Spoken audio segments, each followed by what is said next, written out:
everybody, welcome to Hoodlums episode 2. We made it to the second one. That's harder to do than you would imagine, especially when you've got a couple of just straight up fucking losers like us. I didn't agree to this because I wanted to do 2. I thought we were just going to do 1 and I could just sleep for the rest of it. Yeah, I don't. Yeah. Sleep? What do you mean sleep for the rest of it? Like you're going to sleep through a week? Or just... Is that not how you spend your week? Sleeping? Like hibernating like a bear? It's the best way to spend your time. Do you like lucid dream at least? What is... Or do you just prefer being in a plane of non-existence? A little bit of both. Oh. Well, I don't necessarily feel like we need to unpack that right now. Fox, how was your day today? It was so good. Yeah, I did all of the things. No, All of them? I didn't fucking do anything. Went to a football game with a buddy, and then I was going to go to the gym, but I didn't feel it because it's Saturday. Hell yeah. I ended up going to an antique mall, believe it or not. I almost went to an antique mall. Okay. I love antique malls. So Yeah. last week, I realized that I needed to get away from my goddamn computer and my fucking video games. And I hit up a friend of mine, one of my oldest friends, and I was like, hey, we haven't done anything in a while. Do you want to go to this state park that's, a couple hours outside of where we live? And he was like, hell yeah, let's go. And we took off, and halfway to that state park, there was an antique mall, and we almost stopped. Like 11 o'clock in the morning, we almost just stopped at the fucking antique mall. It would have derailed our entire day. I've never been in an antique mall. He was the one that wanted to go. Okay. They're the best. I have a nautical theme in my apartment, and I decided I wanted to make a treasure trove above my cabinets in my kitchen, and I go to antique malls at least once every few months and get really cheap brass or silver or whatever and just add to my little hoard. And it's all cheap because everyone's selling grandma's possessions and they just want some drug money. So I just fucking grandma just passed. Time to bring in her ashes in a vase and be like, hey, how much can I get for that? Yeah, and now it's part of my treasure hoard that I have in my kitchen. Nice. Very yeah, cool. grandma's vase. Not even your grandma. Someone else's grandma's vase is in your kitchen right now. Well, I combine all the contents of the vases into a mega vase so that if any of the smaller vases fall, I don't have to clean up the mess. Wait, so you put vase in vase, or do you put the contents of a vase into a big vase? I have a mega vase that I put all the contents into, so it's like at least 10 grandmas are in there. And if I ever really need to summon a spirit, I'm hoping they'll just combine into this super powerful being. Yeah, a fucking super powerful grandma. Is that what you're... Never underestimate the power of a grandma. I'm pretty sure if you were to summon one being with the power of those 10 grandmas, it would be just about as strong as a toddler. They say that demons run when a good man goes to war, and grandmas are the goodest people I have ever met. So imagine the wrath that they could bring down. Did you just throw some fucking Dust Bowl 1920s shit at me right there? We covered idioms last episode. Okay, that your show and tell's over. All right. I'm pretty sure he just quoted Grapes of Wrath at us. I'm pretty sure he just fucking hit us with shit. Yeah, that's... Well, I heard it from Doctor Who, but it's probably from something else before that. Oh man, Doctor Who. Yeah. I'm not going to talk about Doctor Who. I need to watch Doctor Who. But anyway, I went to the state park. I climbed through caves and shit. My whole body hurts, and I fucking hate it because I'm fat and sad and out of touch with reality. And that's where I'm at right now. Barely up, barely breathing, barely conscious, all thanks to some fucking ibuprofen. Did you take any pictures? I did. I posted a lot of them online. Did you? Okay. Yeah. I'll post them on my Twitter after this in case anyone wants to go look at it. By the way, if you guys have any Twitters, you two, or any social media or whatever, probably plug it at the end, right? I logged into my Facebook 3 years ago one time. Yeah, there you go. Yeah. I don't expect you to have anything, but I know Fox uses Twitter sometimes, and I use it a lot, so we might as well plug those near the end. And if you want, you can go look at some of the pictures I took at the state park. Pretty cool. Lots of caves and cliffs, and sounds like a Minecraft pitch, but it was cool. And now I'm hurting nonstop. Good for you. That's a day. That's It a is a day. day. It's a fucking day, all right. I brought home a couple goodies from the antique mall. So Yeah? What there you go. goodies? I when I go, I usually have something in mind. Like I'm a decor freak. I love decorating my apartment. I love all that kind of shit, interior design. I kind of get off on it, working That's hot. it is hot. Working in the design industry, it's, in some regard, I just kind of have an eye for it. I just go and I look, and if something jumps out at me, I want it. But there's been a couple pieces that have been there over the years that I've been kind of eyeballing that I was hoping I would find one. I've been looking for a really large wall clock slash like a barometer, like something that a little older from like the 19th century. And I've seen several of them there before, and I didn't find one. But I found a few art pieces, so I came home okay. I came home all right. They've got a pretty cool little candy store in that antique mall, the one that's my favorite around here. So If I were to draw you like a Renaissance era painting, and the subject of the painting was a penguin with a comically large human-like penis, would you stick it up in your house? first of all, there's so many things wrong with the statement that you just made. Renaissance penguins, large penises. It's None off of those brand. go together. It's off brand. It Well, really is. It will Okay, it no, will make so no. much money. Yeah, I was gonna say. I mean, what makes art famous and fucking beautiful other than subverting expectations, right?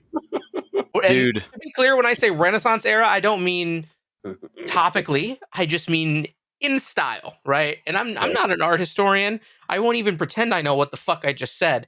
But I you tell you can't what, deny it would be fire. if you get some oils and Yep. you get a canvas Yep.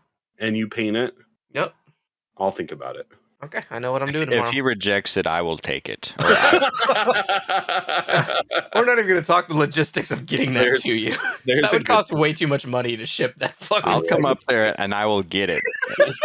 Okay, I am do it. I am a connoisseur of loving random art stuff. I just recently heard about this museum that actually commissioned a couple canvases from an artist, and it was like they paid him like $250,000, and he straight up gave them 2 blank canvases and named them "Take the money and run." And now and it's an art museum, and now they're trying to sue him, and I would just love to sit in on that court and them having to fight this guy and him saying art is subjective. Half the crap in your museum, like you got those line drawings that are basically just it's geometric shapes. Whoop de freaking do. I'm following, and I love it. I love all that. I was reading I was watching a documentary, I think, on it was a YouTube video, and it was about people that fucked up art exhibits and how they were punished, right? Mhm. And most of them were accidental, and there was this one where apparently this art exhibit was a bunch of empty cardboard boxes strewn across the floor of the art exhibit, and that was it. That was the whole thing. And there was art from other artists, on the walls and shit, as one does when they're putting together an art exhibit. But after hours, the janitor fucking grabbed the boxes, fucking ripped them up and threw them away. And then he was like, "Excuse me?" They were like, "That was art. That was literally fucking hundreds of thousands of dollars, and you just did what?" And it killed me. But like, there are so many stories of that where someone just like doesn't tie their shoe and they step on their shoelace, and just suddenly their fist is going through the fucking Mona Lisa or something. Oh, Jesus. It's so good. But just to summarize that video, most people do not face consequences, even if they do it on purpose. Usually they just get banned from the place. I think there's been maybe one example that video cited of someone actually facing repercussions from that. But it's kind of fucking weird that you have $1 million things, but also museums steal. So most of it's also insured as well, so Yeah, it's getting exactly. paid for the It's insurance. insured, and a lot of the stuff that you find in museums, especially like an art gallery nowadays, that the value of that has been transferred once, and that's about all you're going to get out of it. Yeah. If you're in like somewhere that's like an actual museum, then you're going to have a bigger problem. But most of that stuff is so protected and so, like you said, insured that it doesn't even fucking matter. So Right. But on art note, just a little side note, I actually have a friend who buys up. Sometimes we go together. We'll go to just antique malls and stuff like that, and he'll buy oil paintings, and he will add things to them. Mhm. Like he'll take like old Renaissance pieces or whatever. Like they're not Renaissance pieces, obviously they're not worth anything, but they're just Yeah. old oil paintings that aren't worth shit. And he'll take oils or acrylics or whatever and add to them. He'll like draw like a stormtrooper or like an ATST from Star Oh, Wars in that's the pretty cool. background, or like That the is Stay totally Puft different from what I Marshmallow would do. Man and like the Ghostbusters, the car or whatever. Yeah. It's pretty dope. He usually just like destroys them or gives them away to friends or something like that. It's just like a little hobby of his. But That might be what I do instead of starting my own painting. I might just go grab a really good looking painting from somewhere and then just add like real small somewhere in the background, just a fucking penguin with a comically large human-esque penis. if you guys have any art talent at all, oil painting on canvas is one of the most cathartic things. It's so Yeah. relaxing. I love it. Fucking Bob Ross and that shit. Let's go. Nice. Sully, how was your day today? It wasn't bad. I went to the Texas State Fair, which is relatively famous with big Tex and all that fried food. I am not a giant fan of those giant money suction things, having to pay What? to park and then pay to go in, and then Money One- suction, Fox. yeah, Hookers. we're Come on, already catch up. down $70 just from walking through the door. Ugh. And then if I want to buy food, there's $10 more. And if I want to go on any type of ride, it's like, here's $5 or $10 more. Like, I already paid to get in here. Mhm. Yep. And that probably just comes from the fact that when I was younger, the only festival type of place I ever went was like Six Flags, where it is just an entrance fee. And Yep. everything's just overpriced. And the other thing I hate is the whole ticket system of give us cash, and now you have to spend the money. You are gambling how much you want to spend, and if you undershoot it, just come get more. If you overshoot it, sucks to be you, because you can't sell your tickets to anybody else, even if Yep. at a discounted rate or any other crap. But I don't know.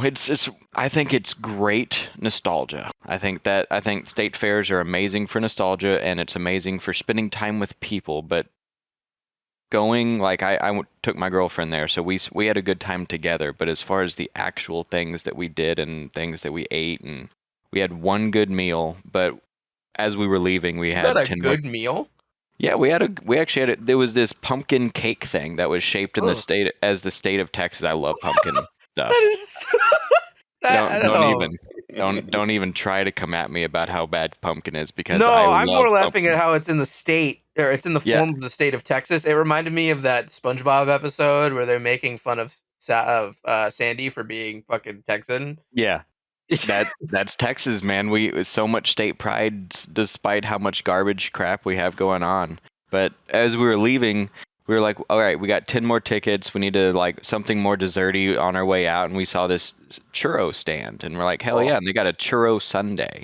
And I'm thinking, I've had some good churros. This is I'm gonna state come. fair. We're going to have this great churro sundae. And it's 10 tickets for this churro sundae. And they give us this cup that I can fit in my hand, which is about average size, no big deal. I was expecting at least a double dip for $10, and they essentially just glopped on this soft serve vanilla ice cream that was reminiscent of McDonald's 99-cent ice cream cones. Threw that on there, put some brown food coloring to look like caramel, and then stuck these churros in there that were essentially just fried breadsticks with a little bit of cinnamon sugar on it. It was garbage. We ate half of one of the churros, and they gave us like 6, and then just ate some of the soft serve and threw the rest away. It was so bad. That brings up another point about the tickets. That's the thing, is if they make you take tickets in, and the tickets are even used on food, which I didn't know until you just said that. Yep. At that point, you're losing the connection between money and a ticket. Exactly, So, and I hate if that. you walk in, you would never spend $10 on that if it were straight up $10. But because you had 10 tickets, oh well, a ticket's not $1. I mean, I could spend 50 tickets, no big deal. Mhm. And so, I mean, how much did like a game cost to play? I don't know. I know that they have this credits. Like, that's another way that they get you, though, is I don't know how much they were this year. I've done them in the past, but they have this credit system, and the tickets don't get you games. The tickets only get you food and rides. Like so the little roller coasters and like the Ferris wheel and all that, that's all on tickets. But the games have what's called like a Texas Game Pass, where you go up to this machine and you get this card or whatever, and it's 50 cents per credit, and then each game is so many credits to play one round, and it's all this. We are taking your currency and we're gonna just fuck with it a little bit, and then throw it back at you, so you don't know what the real value is unless you actually think about it, and then see how much you pay until you run out. Not to mention that's the whole thing of, okay, I paid $20 in parking, $25 per ticket. Now I'm buying these. Like, each time you're throwing money at something, it's being thrown farther back into your head. So if you don't legitimately go in there with a budget and think about it, you're gonna. We spent $140. We bought 3 things of food and did nothing else. I was gonna ask you what the hell you even did. Oh, well, the one other thing that we spent money on was we went to the butterfly garden, which was actually badass. There's this really cool garden that you can go into that's relatively cool, shaded, and not that many people are there because it costs $5 a person to go in. But then there's this little butterfly house where there's tons of butterflies, and they're all flying around, and they get really close to you because they're not really scared of people because there are all these rules, don't fuck with butterflies. And it was actually kind of neat and cool going in there because they have all the different types. And they basically would land on you, and there's really big ones that you can get really close to and take pictures with, and that was probably the best thing that we did there. And that's there every year, and it's not special, and it's literally there even when the state fair isn't there. Oh, I was gonna say, how do you think they pack up? Do they just take like a fucking can of Febreze and a lighter in there and just call it a day, or like start over every year? Yeah. Well, it's about time for them to enter the ripening. No, it's at this place called the Fairgrounds, which is used for multiple events, concert venues, all sorts of stuff. It's around the Cotton Bowl, and it's what? The Cotton Bowl. It's a like little stadium thing. Yeah, it's there's all sorts of stuff that goes on there throughout the year, and the Butterfly Gardens is one of the staples that has its own building and its own thing that's maintained annually. Does it always cost $5 a person to get in? I don't remember. Last time we tried going, we were with a group of people, which we had a lot of fun with, but we were very unproductive, and by the time we got there, they had closed. So we made sure we went this time, but it was worth it. Well, that's cool. I'm glad it worked out. I mean, that sounds really cool. Not all the money you spent to eat shitty food and go see some butterflies and shit, but it's the experience, though. I would say if I had to do it again, I would, just not in the immediate future. Oh yeah, it's one of those things you need to for, but it does serve as like a great, a great day-long date. Yeah, like you did, or even if just take a couple friends. It's a good thing, and I think that's how they justify it. They're like, you know what, you may spend all this fucking money, but it's an experience you won't get anywhere else. So that's for sure. Yeah. Speaking of experiences you never get anywhere else, I lost my virginity at a state fair. Hell yeah! Oh my god, was it in? Did you do it in the Butterfly Gardens? Oh my god, was it a porta potty in the Butterfly Gardens? No, I didn't. But now I wish I did. That sounds awesome. All right, I mean, I love state fairs, and that makes me sad that yours is trash. But it doesn't also surprise me because of where you're at. So yeah. We have a pretty big one here that's actually pretty decent. But I told you guys the other day off podcast that I had to work security for it. I had to go literally. So for some reason here, I don't know if they were just like railing me or if the system was railing me, but they can subvert certain laws and rules about how long you have to work when you're a security guard. It's like some weird situation. So they dead ass made me work like all 7 days of the fair, and they made me stand there at one gate nonstop without being able to sit down for like 8 to 10 hours a day. That's rough. And it ruined that whole fucking fair experience for me. It was terrible. But the fair itself is pretty cool, even though we get a lot of like country singers as opposed to anything else. I don't know if your guys' fairs are the same. I kind of wish there'd be a bigger variety, but Trash was actually at ours. We Really? I was really surprised. They were playing on one of the random stages and going at it. Going at it. Fuck yeah, I like going at it on stage. Did you guys ever see the movie Adventureland? Jesse Eisenberg, Kristen Stewart, coming of age story. Jesse Eisenberg takes a job at the state fair.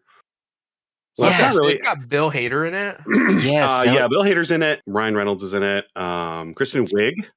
Yeah, I haven't seen this, but I'm surprised I haven't. It's kind of newer, isn't it? Or not like new, but Yeah, well, it's like 10 or 11 years old. It's yeah, I guess it's technically not the State Fair, but it's definitely State Fair vibes. Oh yeah, yeah, attorney 2009, I vibes. guess, and it was after Superbad, so Yeah, 'cause Mhm. it's a good one. yeah. It's classic. I like Yeah. it. Yeah, no, I haven't seen that. It's got a good cast. I mean, I'm a slut for Bill Yeah. Hader though. Like anything Bill Hader's in, I'll Yeah, Oh yeah. and I'm a big fan of Jesse Eisenberg. I think he's great, yeah. Oh, and underrated. Ryan Reynolds, Ryan absolutely. Reynolds is he's always good in Delicious. things he's in. He delicious. Yeah. Yes, let me suckle on you, Ryan. Give me your sweat in a bottle. Speaking of movies, guys, let's Mm. move on Oh to our yeah. topic. Oh yeah, we have a topic. We have a topic today. We have a topic today for you guys. What is it, folks? All right. So this is essentially at its root, it's a continuation of our first episode, right? Mhm. The topic we're talking about today, has Hollywood run out of creativity? Now, long story short, we want to talk about this because obviously movies are a big part of our lives, just like video games, just like books, just like any other medium that's entertainment.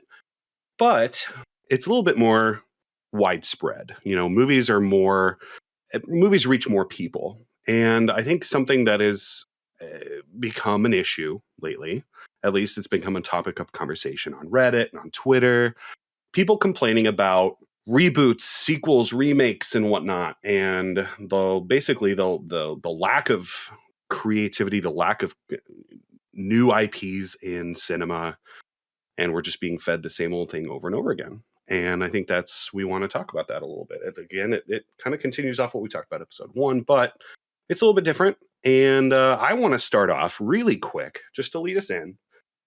Go around the room here. Let's talk about our favorite movie and why it's our favorite movie. Kyle, Yeah. what's your favorite movie? Don't put me on the spot. Sully, go first. I need to think about it. Cabin in the Woods. Okay. Really? That's I would that's say- a solid film. I would say it's one of my favorites because I'm a huge horror buff, and my whole thing about horror is learning the whys and the lore and like weaknesses and motivations of the monster if they have them or whatever. And Cabin in the Woods took it to a whole nother level of creating this under society and modernization of horror that actually plays on the fact that everything that we fear or pretend doesn't exist is real, and we've just evolved to a point of being able to control it and control the gods and all this other crap, or appeasing them in certain ways. And it culminated all of those stories together, and I just loved everything about it. The humor, the kills, all of it. It was all good. Okay, I've got a couple different like favorite movies. I feel That's like it's fair. hard to pin down an overall one. Do I need to name one? No, Can I there's just no name wrong one? answer to this question. Okay, so I love like artsy movies. Eternal Sunshine of the Spotless Mind, or even more recently, I'm thinking of Ending Things. Charlie Kaufman, fucking Mhm. incredible movie. It's on Netflix. It's crazy, and it'll leave you thinking about it forever. It's fucking phenomenal, and I'm a huge slut for like artsy, so deep it hurts movies that are done well. I think it's really hard to get there without it feeling bad, because so many actors, like not actors, so many directors are trying, and like writers are trying really fucking hard to do it, but like you'll never be fucking another Charlie Kaufman. It's just it. As far as like more not classic, like more everyday movies are concerned, Into the Spider-Verse, 100%. That movie's fucking phenomenal. It Okay. kills it as far as animation is concerned. Performances are incredible. The story, I mean, it's kind of classic like superhero shit, but it's fun. I enjoy it. It's a good ass time. Absolutely. Okay. And those are kind of the three I thought of. But Okay. All right. My favorite movie has been the same since I was a kid. It's Good Morning Vietnam. Came out in 87. Robin Williams. Oh, yeah. Yeah. The reason that it's been my favorite movie has changed over the years. When I was a kid, and I first got introduced to Robin Williams watching Hook, watching this movie, watching anything else that he did. I fell in love with his humor. He's one of my two personal heroes. And as I got older and I went back and I rewatched it thinking that I was going to like grow out of it, I guess, as I got a little older. And I, I actually came to realize that it's probably one of the best commentaries on war that we've ever seen. It doesn't. I've talked about this before with you guys. I think I know it's a lot of my other friends give me shit for it. I have a problem with movies that monetize war to make they basically take advantage of a terrible situation like war, and to make it look cool.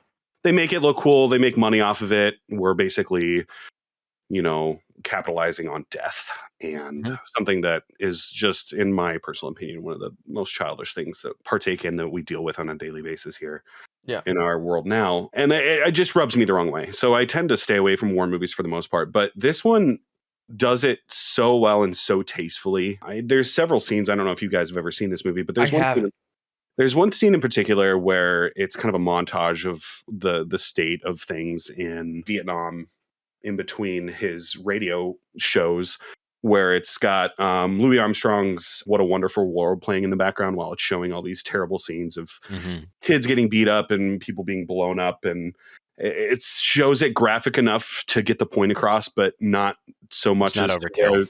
I'm not getting hit in the face with blood, and nobody's.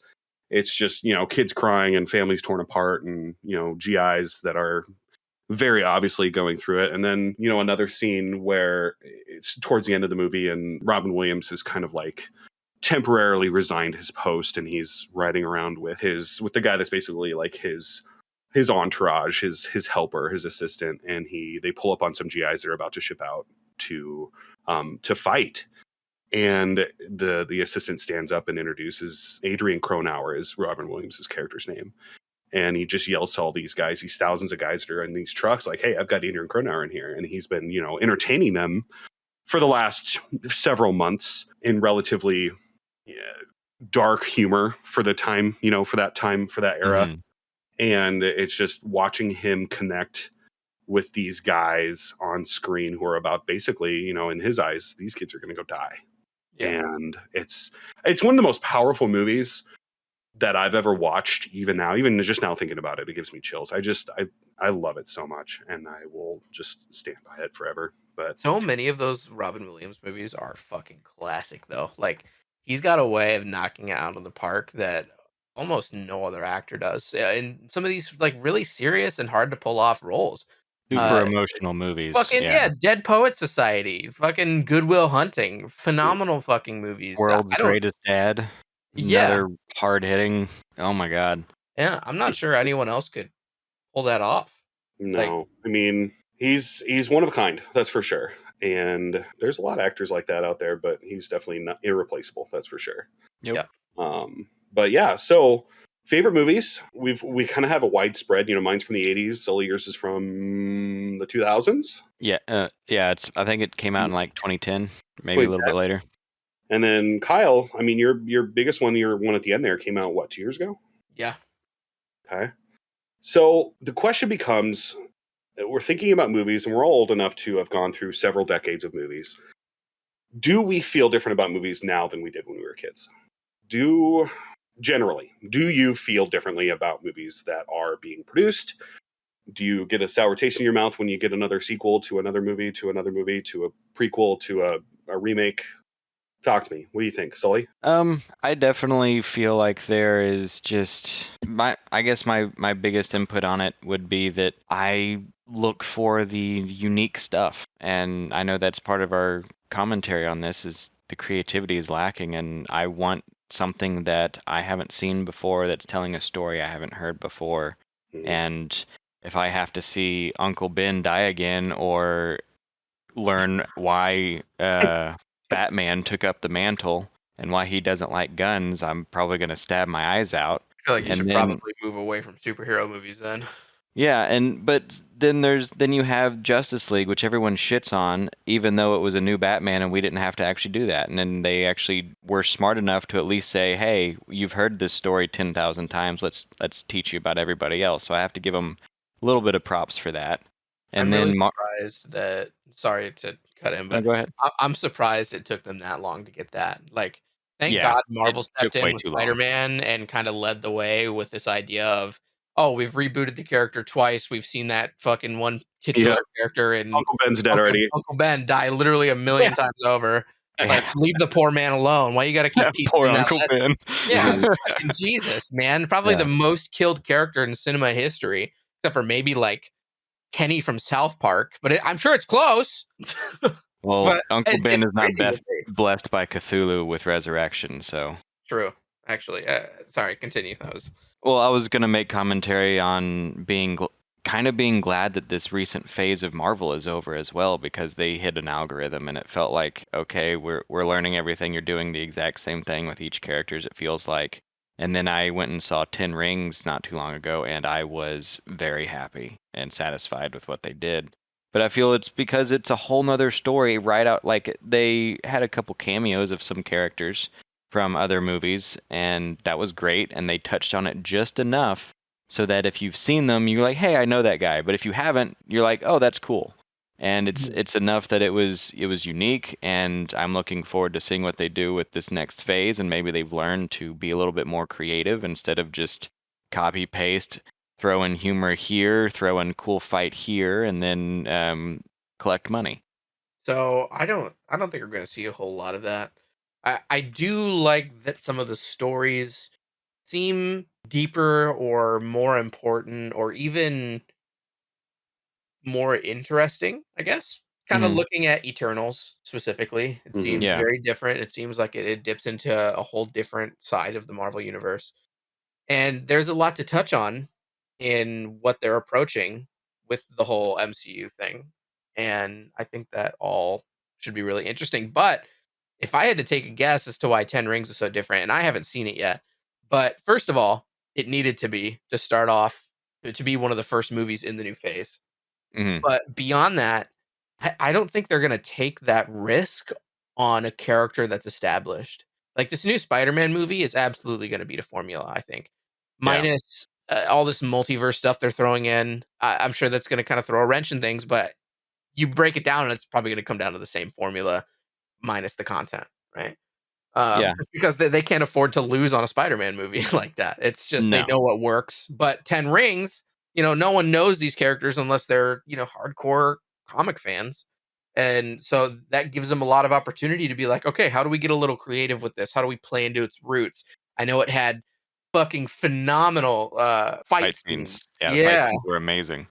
exactly. I don't think we're gonna see too much creativity or a lot of it, but I do think we're gonna see it a lot in some of these new heroes intros. Or, I mean, just look as far as like WandaVision. That was fucking crazy different. Well, they actually And I guess that wasn't an intro and it was TV, but what they did with WandaVision that they haven't done yet, like, WandaVision was new in the fact that they actually touched on her trauma. Like, if you look at the other heroes, they all had levels of trauma. Like, Tony Stark had PTSD, yeah, and I think it was 3, he dealt with it a little bit by having some shutdowns, but he didn't really face it like Wanda did in WandaVision, and that was the first time that they really focused on that mental trauma and yeah. and how she handled it, instead of just, oh, they're a hero, they got over it, and now we're fighting the villain. Heroes don't care about depression. Yeah. Yeah, but I mean, and that's the thing is I don't see Wanda, at least before WandaVision, as a main staple of the MCU. And I think a lot of these characters that are getting TV shows that are very different kind of aren't either. Hmm. I think the closest to being cookie cutter has been fucking Winter Soldier and the Falcon. I still liked it a lot. Don't get me wrong. I really like the formula, but I don't know how much creativity we're going to get out of anything but a new origin story. We should do a whole episode on Marvel, though. That sounds like we've got a lot to talk about there. Yeah. Well, I mean, so that's really what it comes down to. I mean, currently, the current thing is Marvel, right? That is the current thing that's getting pumped out. Money's getting shoved into, and that we're quote unquote getting repeats of, right? I mean, the Marvel extended universe or the MCU has been going for 12 years now, since Iron Man 1. So it's been nonstop, nothing but, Marvel stuff. And that bodes the question, what do we consider I creative was or new? just going to ask that. Do you guys consider adaptations that maybe haven't been done before or haven't been done very much. Do you consider that creative? Do you think that That that was is? that was something I wanted to argue, and I would say that it is not. You are interpreting someone else's creativity. Now, the original content obviously is very creative, but you cannot give that credit to Hollywood. You cannot give that credit to Yeah. the movie makers. Yeah, they have to change some stuff because it's the cinematic universe, and they have to be able to crunch it down into a smaller thing. But that just means that you have so much more content to pull in and pick all the best parts out of, and then slam it together. And you just took like 100 series comic and took literally all the best pieces, and or Yep. you had the availability of all the best pieces, It's and like plug that's and play, right? You're just picking yeah, pieces out of the puzzle and throwing them into your own. and that is not creativity. That's just being a good editor. Oh yeah, and that's another distinction I wanted to make. When I am inevitably going to say that a movie is not creative, that doesn't mean that there isn't creativity happening in the process. That's There a is a lot of it is. creativity that goes into Yep. making a movie, Mhm. even in the Avengers movies, even in that MCU set of IPs. uh, Sculpting areas and storyboarding and writing dialogue is all so creative, and I have nothing but love for the teams that put those together. Right. It's great. When I talk about if something is creative, I'm talking about from the start the idea they're Originality. looking to adapt. Uh, Originality. yeah, exactly. And I don't think adapting comics is original. I don't think any of it is. Honestly, even if you make those little differences back and forth, no, because like Sully said, someone already put all that work in. The one exception I have is honestly not even from Marvel. It's my one of my favorite movies, Into the Spider-Verse. And Mhm. I say that not because of the content, but because of how far they went to nail down this execution of this film that had never been done before. Mhm. There's That movie is literally built off the back of creativity. It's animated in ways we've never seen before, and that's not even to say all the shit it did for the state of animated films. I mean, we've got whole ass adults now that before would just be like, "Oh, it's a fucking cartoon, fuck that," but now they're in 100%. They're in, Mhm. and I think that's really dope. I don't think the Marvel IPs for the most part are creative. No, in fact, I'd say I'd be hard pressed to find one that is. But my counter argument is has has the film industry ever been creative in a meaningful way? I think we get a lot of interesting creative IPs, or even just one-off films, but a lot of them traditionally have been based off of books. Mhm. And And the comics this is not something that's actually that new. They've been doing this since the 90s with The yeah, Crow Oh. and Oh, Blade and Punisher. Like this is just the first time that we've tried to mainstream it. It yeah, is not new. and I want to open this up just a little bit. We say Hollywood, in my opinion and in my research that I've done before this episode, that this argument, this topic always includes television. Okay. So anything that we're watching on Netflix, Hulu, regular base cable, I mean, that all that opens it up then because that all I counts. think there's a lot more creative television than That's okay because I want to talk about that. yeah. I want to talk about that. So the we kind of opened a worm here that I want to dive into. And we're talking about creativity versus originality, right? Creativity is everywhere, right? I mean, you have to be creative to make a film. You just do. Even those B, C, D flicks that we see come out, uh, they're just absolute garbage. But there's creativity there. Yeah. Somebody's behind a camera creating a camera angle. Yeah. That's creative. That's creativity. Even just in the way you edit the clips together and how much time you leave in each, and I think Mhm. that all takes a level of creativity, yeah. Right. What I want to talk about a little bit is originality, and we dabbled in that a little bit.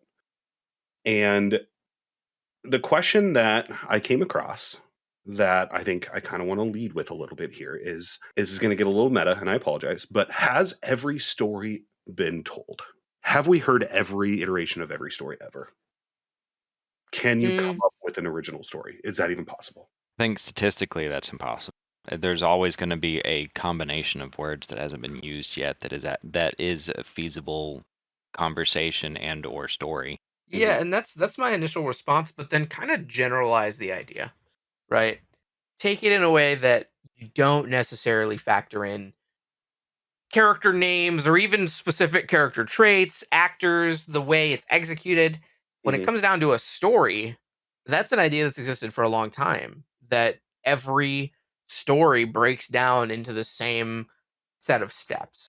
That all of these tropes exist and are used over and over again, exist for a reason. Mhm. And that reason is that that's what we find entertaining. And I'm not sure. Yeah, go not ahead. to bring religion into it, but if you look at almost all major and pagan religions that are just mythological now, Mhm. so many of those stories that have people that haven't even seen each other before are so identical. Yep. And the way that they're told, the you got the trickster, you've got the big guy, you've got the rebellious sons. Yep. They're all the same stories, just with different names and different superpowers. Yeah. No, absolutely. So, just to kind of add on that, Yeah. because there's different layers to this. So a couple years ago we had a movie come out called A Star Is Born, right? Yeah. It huge box office success. Lady Gaga makes her debut. Everybody loves her. Bradley Cooper goes through 6 Yeah. months of like song training and guitar playing and turning himself into Sam Elliott essentially, and it is huge. That movie alone has been redone 6 times. That's the Oh, yeah. sixth iteration of that movie. Wow. Yep. On the other side of that, one of my favorite movies from the 90s, I believe it was 99. It might have been a little later than that. Anyway, 10 Things I Hate About You. Yep. It's a retelling of Taming of the Shrew. Yep. What? There You are didn't know that? No. tons. There are tons of movies in the 90s and the 2000s and the 80s that were Shakespearean. Wow. And it's creatively retelling a story that's been told 1,000 times. Yeah. Mm-hmm. Is that cheating? Does that count? So one point I want to make before we answer that is Mhm. a comment on how the human brain works. And I think Sully and I at least have talked about this briefly before. But the general idea is that the human brain is not good at coming up with new ideas. It's actually fucking terrible at it. Yeah. Yep. The way the human brain works is a lot like the way dreams work, which is it takes different parts of your psyche, different parts of the experiences you've had in your everyday life and the thoughts that you've had, and just throws them together in different new ways. Mhm. And a lot of times, one famous thing compared to another famous thing will be very similar but different in some key ways. Different, And but same, to same. me, that seems like a very similar experience. So I want you guys to keep that in mind when you're thinking about this. And I want you to think about if there is any movie or Hollywood anything you would consider that has come out recently that is so creative, so different that it doesn't feel like it borrowed from something else. Not a goddamn thing. I mean, that's kind of where I'm at. I would say yes, but it's kind of cheating. There have been, if you look at movies that go to the Oscars, Mhm. and I'm going to reference the Oscars a couple times as we go on through this conversation. There have been a lot of films in the last 5 years, a little more so 5 years, but back into the 10 years as well, that are based on true stories. Yeah. And that counts, but also it kind of doesn't because it's not original. It's still retelling somebody else's story. I would say, with the comments that you made about how the human brain works, it's absolutely true. It's hard. It's almost impossible to when you're thinking of something creative, whether you're sitting down to, pen to paper, fingers to keyboard, you're typing up the script or you're writing an original story. Yeah. It is impossible to pull out all the things that you've absorbed, especially for somebody who has absorbed a lot of entertainment things, a lot of books and just literature, things like that. It's impossible to pull those things out of your brain. It just is. God, how many times has the hero's trope been told? Some would argue that every story ever told was. You could absolutely argue that, but it's all the things that we love as a culture. Star Wars, Harry Potter, all of them, they're all that hero's trope, right? But look at the things that came around those. Right. Look at. George Lucas came up with one of the most rich and wonderful universes ever around this story of a kid who, rises to the occasion. and defeats evil. I mean, that's the way it is. And I would see. So here's a question that I have that Mhm. kind of has changed my view on it since what I said in the beginning. Okay. If every idea, at least recently, Mhm. is in some way loosely based or inspired by something else, if nothing is truly original, does that then put emphasis on the way something is put together or executed for its creativity? Is that the only way to assign that level of creativity to it? So when I think of Star Wars, I think, yeah, it's the same story, but it's creative because of all of the things it introduces to its world, to its universe, to the way that they made some of those shots happen back when they were doing the original trilogy. And I mean that's a different position than I held initially. I don't know. What do you guys think? Solely answer that, and then I'm going to come back over the top of it. I'm gonna say that's a different type of creativity, but it's not storytelling. It's like special effects goes as far as like graphic design in video games, where you have figured out a way to do something really cool, and that gives that creative detail to those that designed it. But Yeah. that is definitely I would consider that creativity. You have especially when certain things haven't been done before, and Right. like the use of the puppets and all that wasn't Mhm. original to Star Wars, but they went to a scale on a lot of these things that others hadn't touched yet. Like that was I think Star Wars and Alien were the first ones to really go into making huge spaceships Yeah. look, or they made little models look really big and really cool, and did a play on scales, and that was, I would say, that was creative. Of we're gonna make this little city, and we're gonna do a shot, and it's gonna be so detailed and so cool that we're gonna make it look like there's all these really cool things going on with it because we've scaled it down, and we're gonna use cinematography to make it look big. And Mhm. I thought that was badass. Now I'm not enough of a movie buff to know if they were the first ones to do something to that scale, but I think that in and of itself is creative. Using what you have available when we're so used to the technology we have nowadays, if we can just click enough buttons and we just created a giant city like in Game of Thrones, or them having to literally have to splice and use optical illusions in order to create this vast universe they're trying to do. So I don't think you actually asked a question, Kyle. You just made a point, really. You made a Well, point, and no. that's good. That's So good. Hold on, it's a good point. Then my question over the top of that is: are we not getting enough of that anymore? Are we not getting enough of? I don't think it's needed anymore because we technology's advanced so far that you have computers do all the hard stuff for you nowadays. So I'm talking about stories that are something that's adapted around a base story, and that's kind of what I took from what Kyle said. Okay.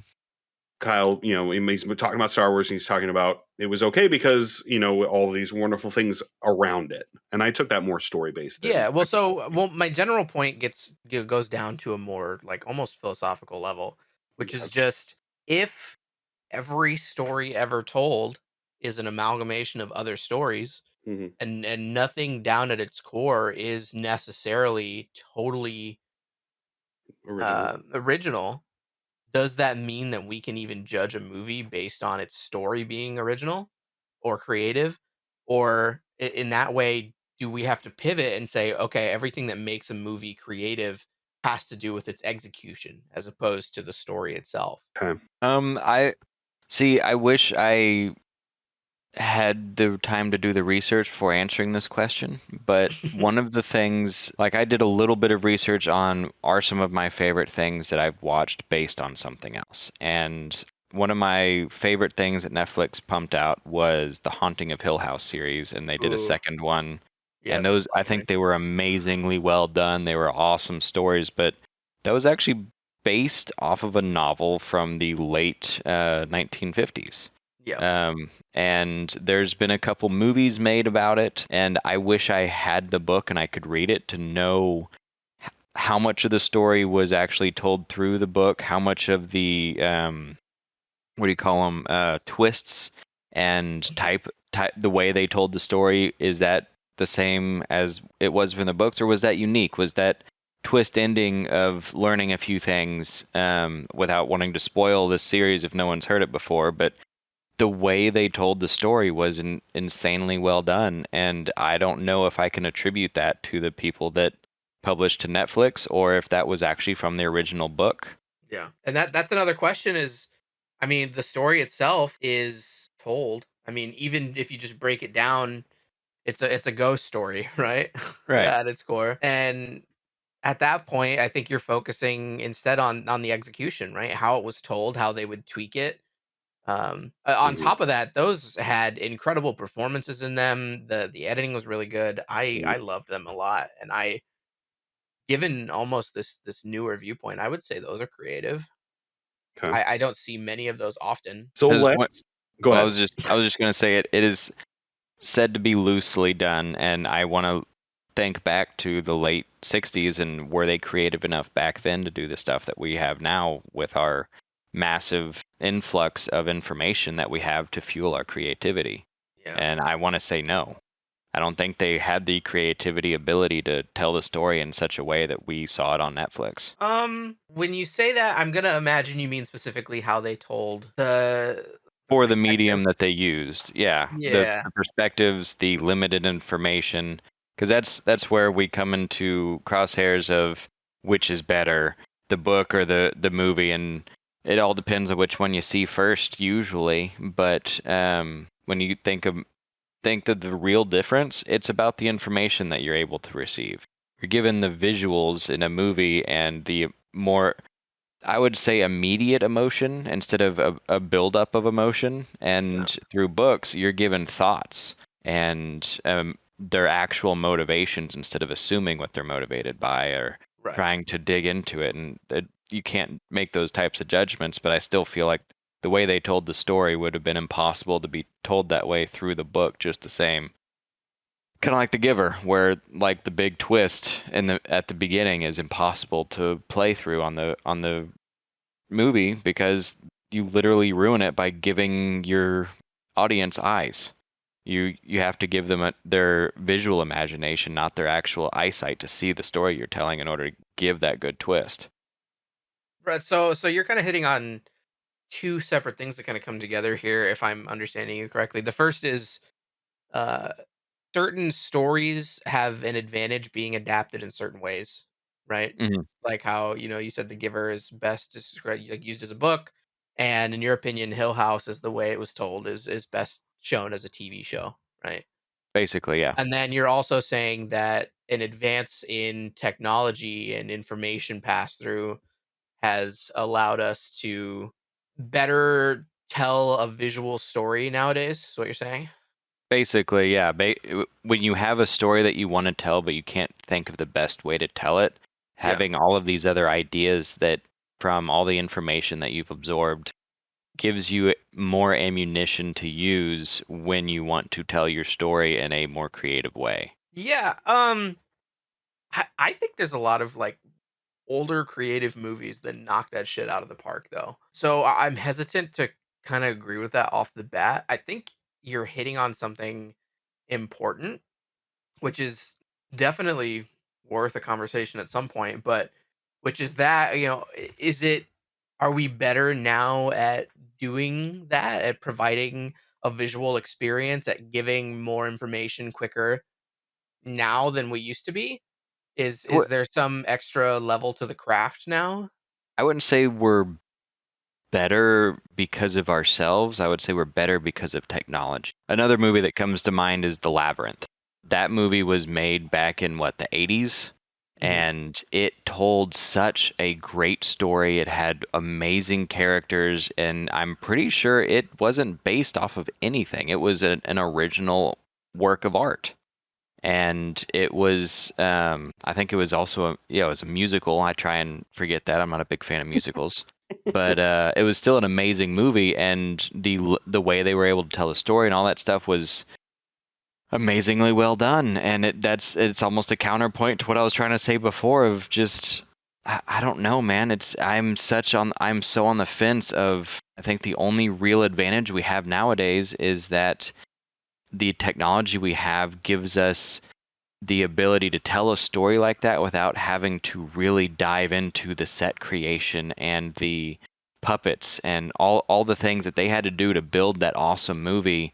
And there's just little things like the fact that what's his bucket, the main guy, the musician, that David Bowie, that orb that he had, that wasn't ever him doing that. They actually literally had a guy who was really good with orb tricks when he was playing with the orb stand behind him and be a fake arm, and he had to do it at such a level he was basically doing it backwards with his arm behind his back and doing the orb tricks. Because David Bowie, there's no way that guy was going to learn that stuff. He was an amazing musician, but he was always fucked up on some level, and there's no way he was going to get that coordination down.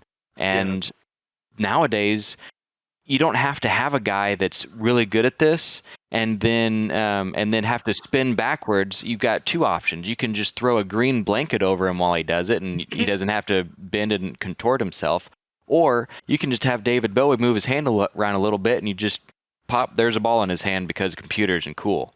So the level of so one thing that one point that I will make is the way that this is done as far as computer graphics are concerned is not mostly on the computer. The computer handles being able to place those things and put them together into a film, but it does actually take a shit ton of work from people that know how to use those programs and then know how to make 3D art to make that work. So it's never a case of the computers just doing all the work for them. It's still a lot of work, but it's more work happening in the back end by all the people that you just see in the credits.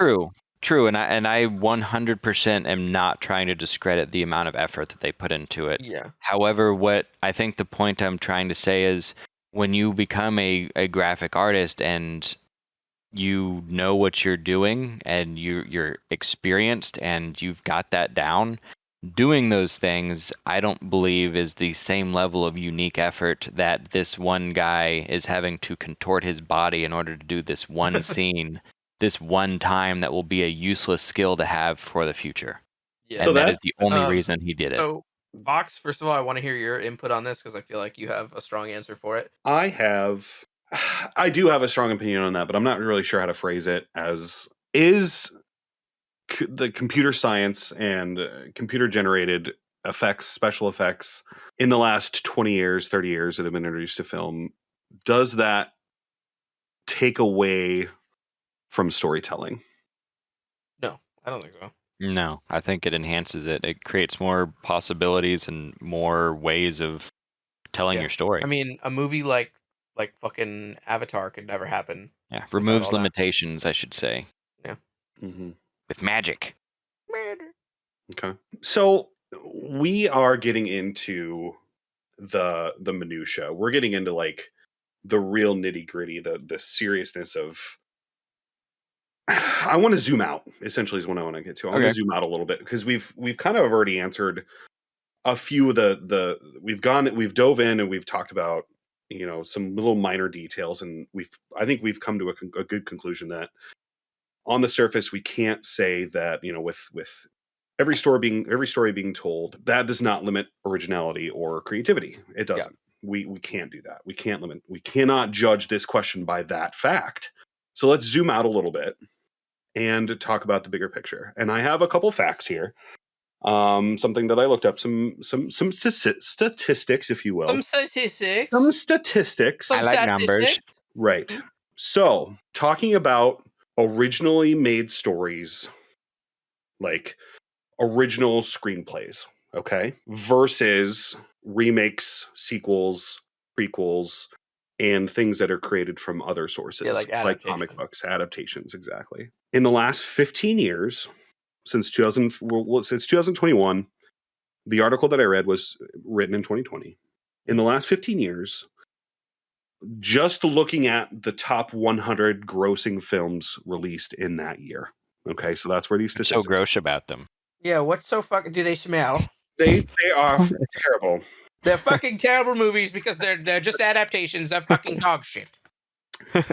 Of the last 15 years, the percentage of remakes in those top 100 grossing films have actually decreased 49%. Wow. Really? The peak was in 2005. 19 of the 100 top grossing films in 2005 were remakes. However, since 2005, in the last 15 years, the percentage of sequels or prequels have gone up 192%. Oh my god. So expanding on the story instead of trying to Yeah, retell it. it's establishing an IP and using it as a safeguard. Right. And we can put a lot of things on the table on that one. Yeah. Star Wars, Marvel, a lot of things. Aliens done too. Aliens, all of them. Yeah. How does that Harry Potter fucking into the ground? Absolutely. Widening our thought process. If we zoom out a little bit and think about original screenplays versus adaptations and that kind of thing. Are we bombarded by things that are unoriginal? Thinking about it in that term. So this kind of seems similar to the idea of last episode we talked about there being so many similar games on the store, most of them not very good, and whether that impacted the situation overall. I don't really feel similar about the cinema, about films and such, just because I don't feel like I have to wade through so many. But I'm also way less interested in finding cinema as often as I am finding games and shit like that. Well, and don't forget we're also including streaming platforms as well, not just what's in the movies. Yes. And I can't tell you how often I will spend 10 minutes on Netflix eating my meal. And it was at this time the recording software the boys had been using took a massive fucking dump right on their chests. This is the aftermath. Christ, hold on. I forgot. I don't even know where we stopped. What was I talking about? Well, you had started talking about streaming services and having so much shit you have to go through. Yeah, I feel like on streaming services, I have the same issue I do on Steam, where there's a few of those iconic titles or the like top 100 or the top 10 that everyone's watching or whatever, or the trending for yous. Like, yes. But if I'm actually looking for something outside of that, I feel like I'm in the same thing I was doing on Steam looking for a new game. But if we go to what's in the movie theaters, I do not feel that way. And I feel like that's just a whole nother like topic of conversation is how many things do we have that is just immediately thrown on a streaming service and might not be higher quality or creative or whatnot. And I think that's a whole nother topic we can get into.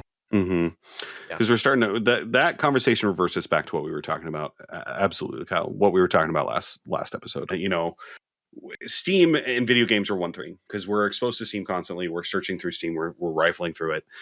Movies and entertainment on Netflix. Netflix is a little bit more like that. But you know what? These two statistics that I dropped here are for Hollywood films released. Okay. Top 100 grossing films. So the money makers, Hollywood. When we the question that was posed really at the end of the day is Hollywood running out of creativity? And this statistic is pointed at that because this is where the money is going. These top 100 films. I would make that distinction automatically. I mean, there's such a thing as a good sequel or a good prequel that are solid films on their own. I mean, there's a whole handful of movies where their sequels are fucking better than the originals, and the originals are classics. So I don't think something being a sequel or a prequel automatically condemns it. I think it's a good sign. I think that more suck than ones that don't. But you talking shit about Shark 5? Okay, listen, Sharknado 7. Yeah. We can automatically assume those were not in the top 100 grossing films. Oh, no. Well, I mean, speak for yourself, first of all. But we can put movies like the live-action Lion King that came out 3 years ago in 2018. You know, how many times has that been told? By Disney alone. Does your statistic have a separate section for, like, reboots, or is that included in prequels and sequels? Reboots and remakes are the same thing. So reboots and remakes have decreased in the last 15 years. Oh, okay. Interesting. But it's prequels and sequels that have gone up. Is it just because the time is not nigh for that reboot? Because So it's been done reboots, before then? on average, a reboot, a movie is remade every 30 years if it's Okay. going to. For movies that get remade, the average is 30 years. Interesting. Really? hmm That's crazy. Now, well, I guess adaptations. Is there a stat point there for adaptations about specifically touching on things that already exist, or is it just prequels, sequels, It's remakes, just reboots? reboots. It's Okay. just reboots for the 30 years. Yeah. Okay. I think if we had a statistic on adaptations, that would say a lot more hmm for me, because just the idea of adapting something immediately takes a lot of creativity. And I'll also say that sequels and prequels can seem lazy, right? hmm Because you're not coming up with something new, you're working from things people already know and love. I'm not sure any of the creative, like the most creative movies I've ever seen are sequels or prequels. Most of them, I would say, are the movies that stand out on their own, ones that I don't even know if they're based on a book or something like that. Like some of these Kaufman films, right? For Example. example, yeah, let me look up. I'm thinking of ending things book. And now you're on a list. What? Okay, so it is actually based on a book. It Yeah. is, hmm which is wild to me that it felt so original. I think that's just the Kaufman esqueness of it. It's got his fucking Well, it stench might on it. come in with that 30-year thing, because when I like that the Haunting of Hill House thing, that's almost 60 years that it's been quote Yeah. unquote Well, retold. this book was released in 2016. hmm Oh, okay. But I mean, maybe that's just I don't know, man. I feel like it's them trying to like reintroduce a story that maybe you haven't heard yet, and they don't want to deprive you of, either because of your generation or possibly medium. You have so many people that don't read anymore, and that's unfortunate because so many of the best stories are written down, and they create them into those mediums. But when we're talking about creativity, that's just you being nice and trying to make some money off of a new medium, not being creative. So just another little point, Eternal Sunshine of the Spotless Mind is not based off a book.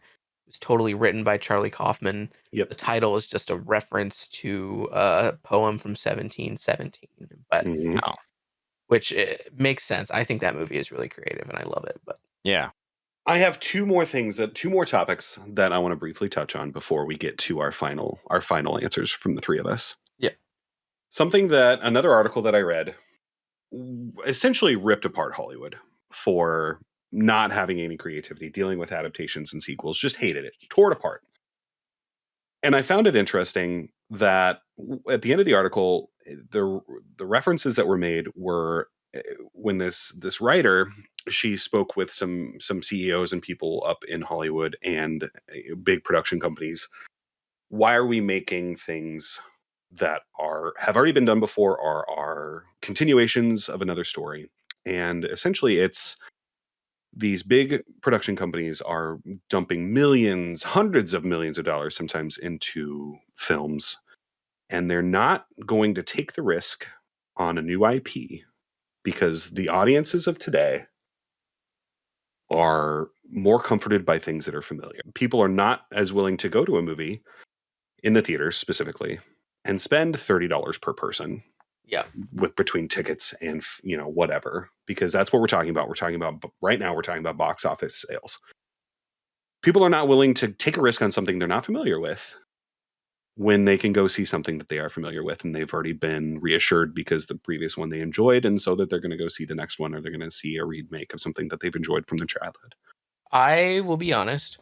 I feel like that is a heavy generalization. I think it's not giving enough credit to the average film enjoyer. It's a weird Okay. way to say it, but No, I get it. I think, yeah, I think there's a lot that goes into a statistic like that, provided the people making the claims or the films industry even has statistics on that, and I'm sure they do somewhere. But Mm-hmm. whether that's based in a statistic that people enjoy what they know, I Mm-hmm. think it's just, to me, it almost sounds like they're looking at people and being like, well, people are fucking stupid. They know this, they'll like it. But we've seen in the past that really creative movies can thrive. Mm-hmm. And I think that has a lot to say about our ability to enjoy these deeper movies. I've never met someone that was just straight up like, Oh yeah, I enjoy a Marvel movie more than I enjoy a Kaufman film. Mhm. Never in my life. And so I think we have a huge ability to grapple with those things. So I've never been sure where that statement comes from because it just doesn't feel right, even intuitively to me. It's a pretty common idea that the average American consumer is an idiot. Yeah. It's just Can confirm.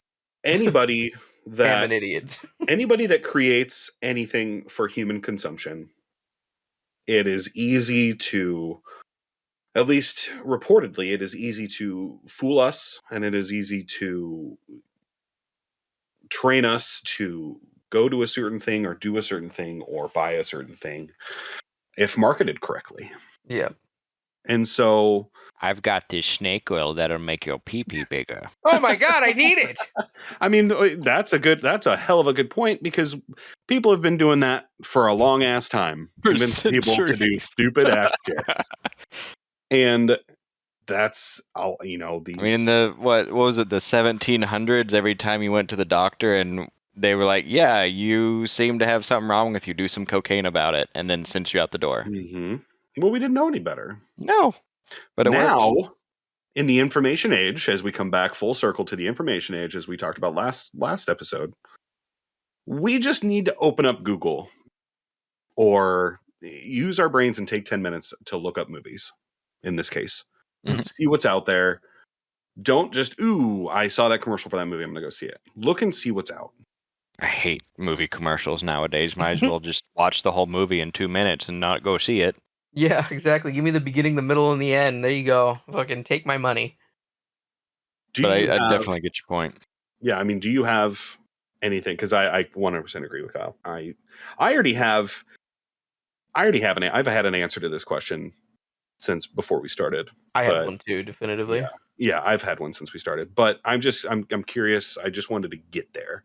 Sully, did you have anything on that topic itself, as far as the unwashed masses being? I definitely feel like there is a mentality that we have nowadays that we didn't have back in the day, and there's 2 points to bring up. One of which is when we have these grossing films and the money they've made, if you take inflation into account, there is a top reigning champion that will never be outdone due to the fact that it was the only movie in theaters for like a month or two.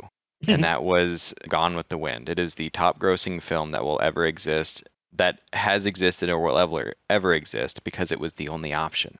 Mhm. And everyone was talking about it, and this, that, and the other. And it was that was your only choice. If you wanted to go to the movies in this month of this year, that was the movie you were going to watch. And Oh yeah. nowadays we're given the choices and capitalism and all that stuff, and that's not a bad thing at all, especially considering we're not given too many choices. You have your 4 or 5 movies that fit the things that you enjoy to go see. But you also have the people that, if they're unsure, they're going to wait, because it's like you said, is this worth spending $15 to $30? Am I going to take my family? Or even if you just want to take your significant other, that's $30 usually, even with just one thing from the concession stand. Or you can wait until the DVD release and it's one of the streaming services picks it up, or you can rent it on Amazon for $3, and just patience will be rewarded with a lower cost in a similar experience. Mhm. And I think that might actually there might be some merit to the, I'm not familiar, I'm not sure. The critics aren't saying things amazing about it, and the reviews are like it's maybe in the 70s on Rotten Tomatoes or whatever site you watch, so it's not a guarantee I'm going to have a good time. So I'm just going to be a little patient, and when it's released to one of the streaming platforms that I subscribe to, I'll watch it then. Mhm. And it's removed from the statistics of box offices. An additional point, just to add on to that too, that I thought of is, in an age where so much information is getting fed to us at such a fast rate, there's a real actual competition about what takes our interest, about what is Mhm. pulling our attention at the time. And regardless of if a movie is new or creative, sometimes it might not look as interesting as a new Spider-Man movie. You know, if fucking Eternal Sunshine of the Spotless Mind released tomorrow alongside Spider-Man, both are probably going to be great.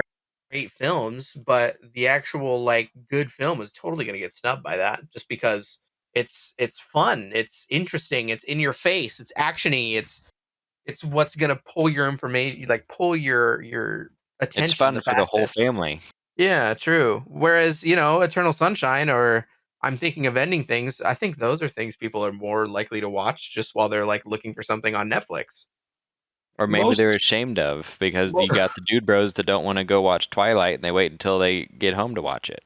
most a subject we haven't gotten into, and I don't know if we really need to or not, is cult classics. Most cult classics were not popular when they were released. Most Yeah. weren't. It's just factual. Most classics were not popular when they released. And, going on what you talked about, Sully, I think that you kind of hit the nail on the head. Something that I thought about a long time ago. We talked about it last episode. When Gone with the Wind came out, it was the only movie that came out for a couple months. Now we've got, on a good year when COVID's not happening, we're not in the middle of a pandemic. Movies are 12 or 13 new releases each week, and that kind of goes back to the same theme of we're bombarded with movies. But nobody, okay, that's not true. Most people still might only go see a movie once a month. I don't even Yeah. do that. Yeah, I mean, The don't. last 2 years are an exception. Taking the 2 years out of the equation, most people don't do that anyway. And that's why I think that point is you can't use that point. That point's moot. Yeah. It's people make the decisions that they want based on what's come out. Now that there's no rush to have to go see something or right. whatever, especially with the rise of streaming platforms where you can do it from the comfort of your own home while you're, Right. munching on some McDonald's or whatever. Mm-hmm. Yeah, if you missed Gone with the Wind, you weren't going to see it. Yeah. That was another, like, tacking on to that point that was the only chance you were getting for a while, unless it was being screened in another time, somewhere else, because you didn't have the just go buy a VHS or DVD and watch it when it's released again. Where's my fucking Gone with the Wind Blu-ray? My final point that I wanted to bring up, which is going to come full circle, and Kyle, you almost already ruined it. I'm going to lead into this, and we'll talk about it for a second, but it's going to lead into my answer to the overall question. I looked up the winners for the best movie of the last 20 years. Okay. Mm-hmm. I did some research on them. In the last 20 years, every single movie that won Best Picture was in the top 100 most grossing films. Makes sense. Okay? Yeah. The last time that a remake or a reboot or a sequel or a prequel won Best Picture was 2003. Wow. And it was Return of the King. Yeah. Every movie going backwards. Let's just really quick. Let's go backwards. So nobody even knows because nobody watched the Academy Awards this year, but Nomadland I don't even know won what the Best fuck Picture. that is. I didn't either, to be honest with you. But once I actually looked into it, I knew what it was. It's Frances McDermott, and it's basically woman is widowed, and she turns her life around and she just becomes a nomad. She just starts traveling. It's like a coming of age story, or like finding yourself. Okay, last year at the 2020 was Parasite, a foreign film. Okay, foreign film, which doesn't happen very often. Real quick, I want to make a point. I knew you wanted to talk about foreign films, and this is perfect. Just real quick, foreign films are incredible. You should be watching them. Sorry, I munched on some Skittles, but I would like to taste the rainbow. Taste your rainbow. If you come over here, I'll spit it in your mouth. Delicious. We can swap it on our tongues. Parasite, incredible. Yes, so good. We've known that Japan makes really good shit. Mm-hmm. Well, this is Korean, but literally, well, yeah, this is Korean, but it's like switching. We know that another country, Japan, makes great shit. The Demon Slayer movie just came out and it played over here, and it was one of the highest grossing movies of all time. Because it's just fucking phenomenal. Mm-hmm. Mm-hmm. Korea, specifically, going back to Korea, they just put Squid Game out on Netflix, written by a Korean writer. Mm-hmm. Holy fucking shit. It's incredible. It's like 9 hours of crazy shit that is better than any movie I've seen in the last like fucking 2 years. Of that genre, I should say. It's fucking phenomenal. So while we're gonna sit here and probably shit on Hollywood movies, absolutely go give foreign films a chance if you haven't already. Suck it up, read some fucking subtitles, you loser, Hmm. and I have just to give Hollywood one credit that Korea has not done yet, though, and that is the 555 credit of we are not legally allowed to post a address, license plate number, or phone number that is oh someone's actual phone number, yeah, license plate, or Squid Game had address. a couple phone numbers that got blown up because they were on the Yeah. card. And they Yeah. basically told her, get a new number, suck it up. That was my quick point. I don't need Nope. to tell you guys Squid Game's great. I don't need to tell you Parasite's great. Yep. Netflix will tell you, don't you worry. Well, I mean, Well, they're great. They're phenomenal. in They're so many good. I ways. enjoyed them. foreign films have been in. This topic is more near and dear to my heart than it is you two. That's not. How dare you? That's no question. So I'm just the purist I here. You guys have nope. no fucking chance. I No, no, am no. the cool one. I No, no, no. promise. No, Don't I even would- touch it. No, no, I no. would say that Fox is the perfect middle ground because Kyle, I mean this with all the love in my heart. You are a critic. I am the opposite. I'm not a very good critic. I am very bad at seeing the bad things. I try and ignore them. And I think Fox is very good in the middle ground as he can see the bad things, appreciate that they are bad, and give them the whatever thing that they deserve while also enjoying the Their movie. justice hurts. Back up. Ugh. That was not my point. My point was that I'm just giving you shit. yeah, no. I know.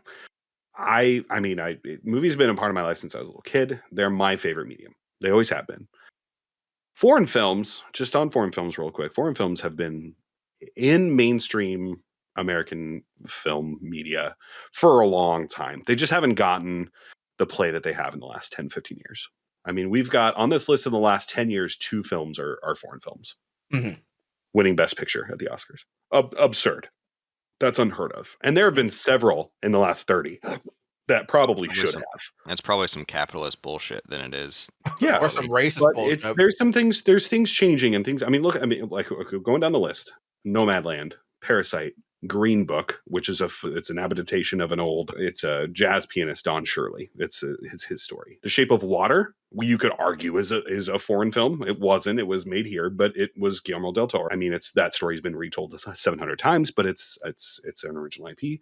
Moonlight, if you guys have ever seen Moonlight, it's a fantastic movie. Spotlight is a story about, the Boston Globe. Birdman, which I think that, Kyle, you need to watch if you haven't seen it yet. That was 2015's winner. And then we get into 12 Years a Slave in 2014. Argo. Yes. The Artist, which is an old black and white. It's a French film that won in 2012. Fantastic. Thomas Langman, great guy. The King's Speech, Hurt Locker, Slumdog Millionaire, No Country for Old Men, The Departed, Crash, $1 Million Baby. I mean, none of these are Marvel movies. None of these are Harry Potter movies. None of these are movies that are big, giant, multi-$100 million budget films that are winning Best Picture. Kyle even touched on that. If you ask anybody what their favorite movie is, not a single person is going to say one of the Marvel movies. That's not true at all. There might be some people out there that those are probably hardcore Marvel fans. I'm saying the average person, when they think about those, when I think about what my favorite movie is, those aren't even in consideration because I don't consider them that same quality, or I shouldn't say quality, same class of movie. I see those as those are comic books put on the screen. I don't really consider those movies like I do like other movies. I think for me it comes through a distinction of like movies and film, which sounds so stupid, but so as someone that literally just listed a fucking Marvel movie as one of my favorite movies of all time, I think it's okay to have both as favorites. But I will say that most people, when I ask them their favorite movie, they tend to go to something a little smarter, something that requires a little bit more effort. And I don't know if that's just because it sounds cooler to say those movies or if they legitimately feel a different way. But I do stand by my point initially that I think that idea puts us in a position where we can deal with those heavier movies. I don't know if I would take it that far. I wouldn't even consider Spider-Verse to be the Hollywood Marvel movie that I'm thinking, like all the Iron Man movies, all the like that feels like more of an independent thing than those. When you say that, I remember you saying that, but when I think of the Marvel movies, I don't even consider Spider-Verse to be a quote-unquote Marvel movie, I'm classing all of those like Mhm. big screen sequels. This is part of our so-and-so Yeah. project. I feel like that was more of an independent project done by people that actually care more about the IP than they do about making money. I think both of those are both are true statements because it is part of the MCU, but it was made by a different team. It Yeah. was made by a team that put a lot of love into it. Not that the other ones weren't weren't put into them. I just it just happened to have both true for that.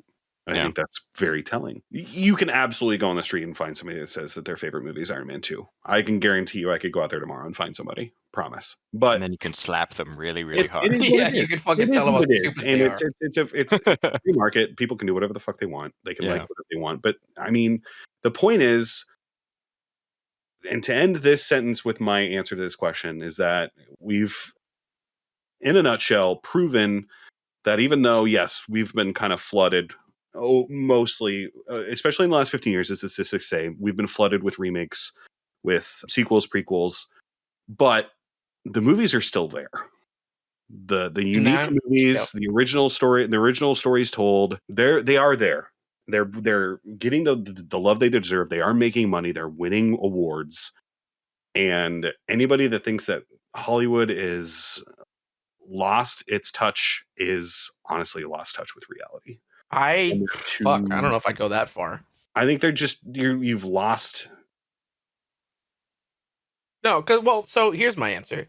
Okay. When you think about if Hollywood is still creative at all, if that's the important part is still creative, yeah, duh, of course.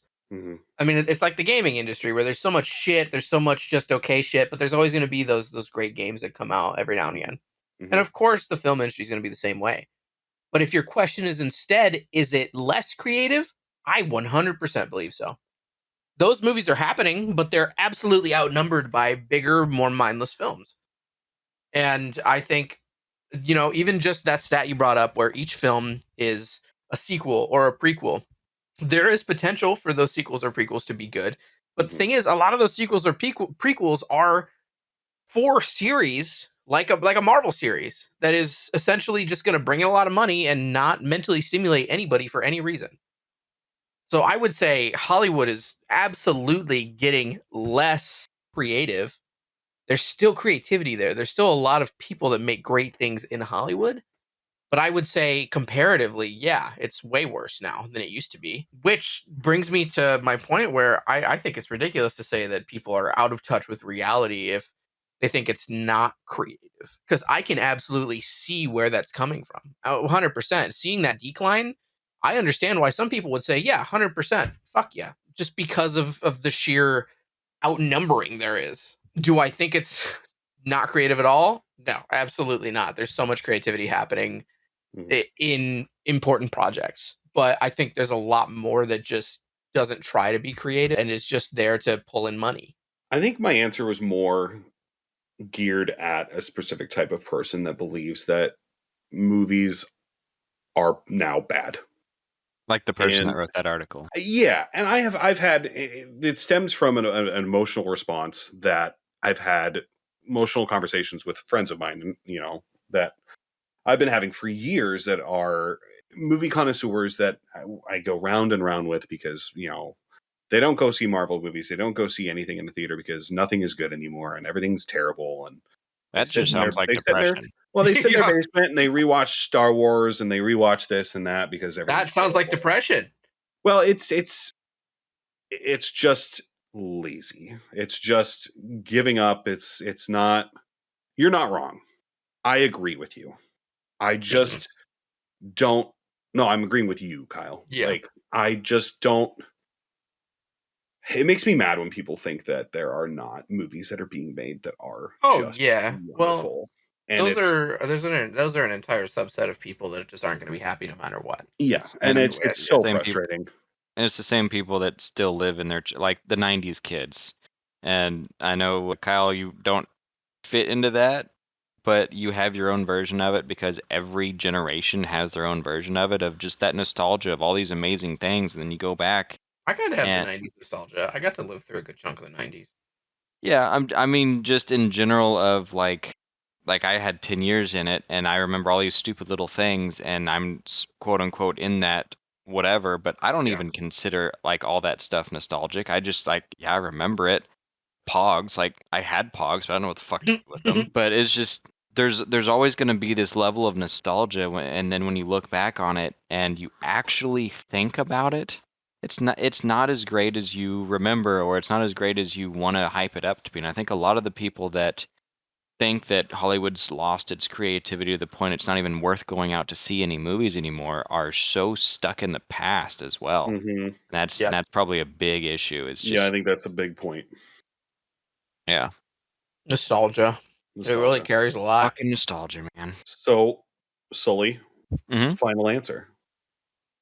Final I would answer. say creativity has shifted. I would say that the movie industry has learned algorithms in order to chug out garbage that makes money, and it has saturated some of the market, but there is still the availability, and I believe that some of the award systems that we have for creative projects like films are going to help us stay reminded. Like you listed off those things, I've only seen about half of those movies, and that we need to actually, I guess, put a little bit more emphasis on some of those awards and actually pay attention to what is Yeah. new and not so much of the nerd hype of the prequels and the sequels and all that other garbage. And And pay attention to the honestly, new it is creatives. so wild to me that I more consistently find engaging creative content on YouTube of all places than I do out of these huge $1 million productions out of Hollywood. That's not That's to a dig it topic just for another discussion, oh, but it you are not totally is. wrong. It You are not absolutely wrong. is. But to just make the point, I've seen more gripping stories told on YouTube Mhm. by people with a fraction of the budget. And it's kind of crazy to me. I mean, maybe that's something to be said about less people aspiring to be filmmakers because they can make their dreams come true or make their creations real with the Mhm. power of the technology they have. And that's another episode, but just something that I dawned on me. it's Sully, I think you kind of killed it a little bit there. You nailed it. I love the MCU. If we're singling out the MCU because we have this entire time, I love those Marvel movies. I get hype every time there's a new one. There are 2 new trailers that dropped today, guys. I don't Yeah. know if you noticed. There was a trailer for there's a little snippet of the Black Adam movie from the Yeah. DC, which is DCU, and then the Batman one came out, which is DCU. And that was the second trailer for the Batman. It's about 2 minutes long. It's fantastic. It's phenomenal. Fucking It's DC. the next. I mean, this will be what, the 4th iteration of Batman in the last 10 years, Yeah, Mhm. and yeah. I am so hyped for it. Am I gonna watch it and call it my favorite movie of all time? No. Bring back the bat nipples. The I Bat. just, kind of what Kyle said earlier. Those his favorite movies, that Eternal Sunshine of the Spotless Mind. Those classics, those wonderful films, have never. They're never really in the forefront. They're never going to beat the MCU movies that come out that year. But you're going to find them later. Yeah. And with that fact alone, you can't say that there isn't people making wonderful original content in Yeah. Hollywood. You just can't. And it breaks my heart when people say that there are, because there's just so much. There's so much stuff. There's so much to consume, and I love it. I love every minute of it. Well, good chatting, boys. Audience, hope you guys are hanging in there, having a good ass time. I love you very much. We're gonna take a little break, listen to some tunes, and we'll be right back. Well, hello. It seems we meet again, in our nice little safe spot. If you were listening on Spotify right now, you'd have some tunes. You'd be getting down, getting jiggy with it, You'd be having a good time. But instead, you're back here with me, hanging out in this little cubby of the internet. And you know what? There's something special about that. But not quite as special as some tunes, let's be honest. Anyway, onward. Welcome back, everybody, to the second episode of Hoodlums. We made it. I have a question for you two boys today for show and tell. You ready? Yes. Are you sure you're ready? Show I'm and always ready for tell. you. Okay. Well, speaking of movies, have either of you watched hit 2007 film Zodiac? I have not seen the Are you film. fucking with me? No, I haven't I'm seen it. setting this up and you're gonna ruin me like that. I know about the killer, but I have not seen the film. Fox, you've seen the film, right? I'm sorry, man. You're fucking with me. I'm so sorry. You're I didn't know I had homework. There's no way you didn't. Oh my god. Zodiac is fucking classic. It's so good. It's always been on my radar just because Mark Ruffalo's in it. And I'm gonna make you guys fucking watch this movie. I've been after we finish told, recording. hell, we can watch it tonight. I don't care. But I have been told to always watch it. It's just one of those that I just never got around to watching it. Oh, it's so good. Okay. Well, anyway. So much for that tie-in. Good movie, I guess. Watch it if you haven't. 2007 hit film Zodiac. Yeah, and it got rave reviews. So yeah, so it's based on the idea of the Zodiac Killer. And if you've been living under a rock for the past fucking 20 years, or I mean later, honestly, the Zodiac Killer is a pseudonym of a serial killer who operated in California in the late 60s, I think it was. He's known specifically for leaving a trail of 5 unsolved murders, specifically between 1968 and 1969. The biggest reason why he's famous that I gather, the reason that I've always known him is that he used cryptography, which is a method of hiding messages in code or in plain sight to confuse police and avoid identification until now. Right, Wow. this is huge, right? Oh. Yeah, no, it's huge. No, it is massive. Like It there's actually been is huge. so many theories and people that were suspects that they didn't have enough to actually like throw them in the clink. So there's a lot that goes into it. This all started when a couple weeks ago, an independent group of cold case investigators, which is like comprised of old detectives and police officers and shit. Their name is the Case Breakers, and they say they have proof that their man, who I'm not going to name because these are all still allegations. The FBI and the police, as I'll talk more about later, do not think this is the right answer, but they think that their man was involved in the killing of Sherry Bates, who is a woman that has been historically attributed to the Zodiac.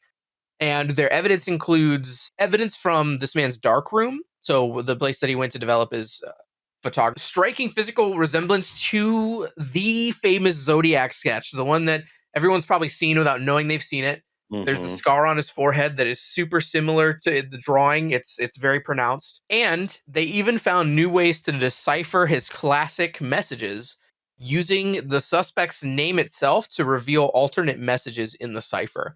So back in December of 2000, a team of computer scientists or data scientists or something came together and managed to crack the Zodiac Killer's code. Just all of it. They cracked it wide open. And they thought it was done.